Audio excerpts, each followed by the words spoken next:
Lorsque nous évoquons les Lévites, nous pensons de manière naturelle à un ordre, à un système de ministère sacerdotal de l'Ancien Testament.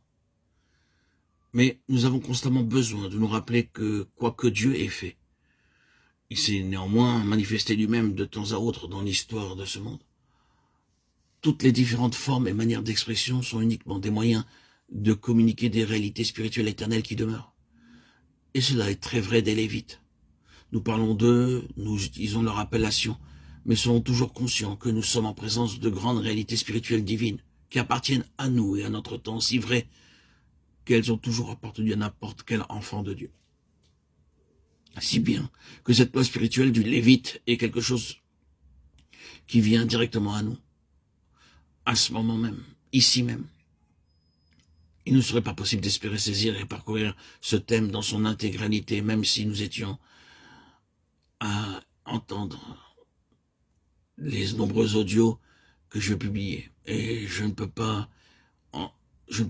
suis pas en train d'essayer de le faire, mais seulement de dégager quelques-uns des éléments les plus essentiels de tout ce sujet dans ces audios. Et je voudrais commencer alors par clarifier mes pensées sur ce point.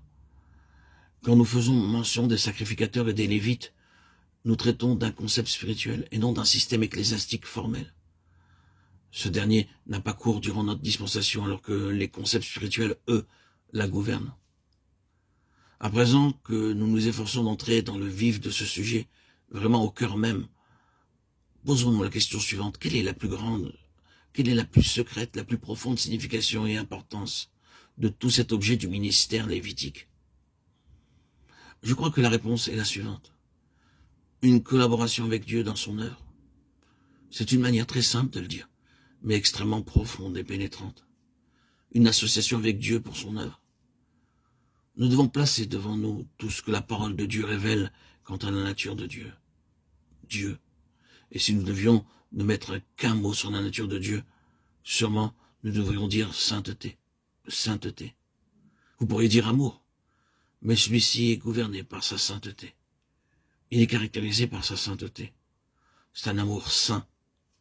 Quels que soient les autres mots que vous pourriez utiliser pour décrire ou définir la nature de Dieu, vous pourriez citer vérité et beaucoup d'autres. Ils sont uniquement l'expression de cette chose intime, sa sainteté. Sa sainteté. Une collaboration avec Dieu. Il s'agit d'une chose immense à méditer. C'est ce qui régit, qui domine tout au long de ce livre des prophéties de Malachie. La seule réprobation que l'Éternel avait à ce moment-là contre le peuple était qu'ils avaient perdu le sens de sa sainteté, à tel point que lorsqu'ils furent mis en cause pour certaines choses les plus manifestement mauvaises, ils dirent comment? De quelle façon? Ils ne pouvaient pas le voir. Ils ne pouvaient pas le voir, ils avaient perdu le sens de la sainteté. Alors, il leur fit voir le problème et dit, « Vous offrez sur mon autel l'aveugle, le boiteux, l'infirme. » Puis il le formula de cette manière. « Allez les offrir à votre gouverneur et voyez ce qu'il dira. Que dira-t-il? Vous osez m'offrir un mouton aveugle, un bœuf boiteux, une bête infirme? Qui pensez-vous que je suis? Quel genre de personne pensez-vous que je suis? Voyez ce que votre gouverneur dirait, mais je ne suis pas plus grand que votre gouverneur. Et pourtant, vous me faites cela à moi. » Malachie 1. Voyez-vous, l'Éternel a des méthodes saisissantes pour que les personnes se retrouvent face à face avec lui. Et je me sers uniquement de cet exemple comme moyen pour arriver à tout ce sujet. Devenir un collaborateur avec Dieu. Juste pensez-y.